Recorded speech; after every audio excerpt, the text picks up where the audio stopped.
आज आपण करणार आहोत कोबीची भाजी। त्यासाठी लागणारे साहित्य आहे बारीक चिरलेला कोबी, भिजवलेली हरभऱ्याची डाळ, हळद, गोडा मसाला, कांदा लसूण मसाला, लाल तिखट, धने पावडर, जिरे मोहरी, बारीक चिरलेला टोमॅटो, मीठ, किचन किंग मसाला, आलं लसूण पेस्ट।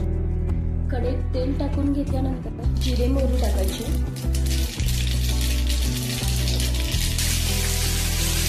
जिरे मोहरी नंतर कोबी टाकून घ्यायचं।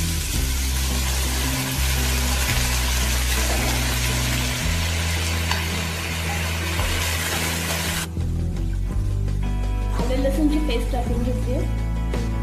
किचन किंग मसाला, अर्धा चमचा हळद, अर्धा चमचा धने पावडर, 2 चमचे कांदा लसूण मसाला,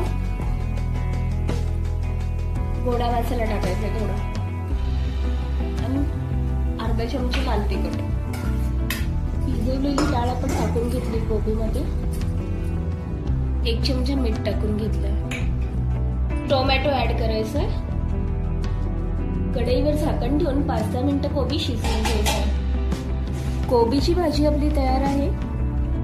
रेसिपी आवडल्यास लाईक करा। अशाच काही रेसिपी पाहण्यासाठी फॉलो करा mummy daily recipes. Thank you, bye bye.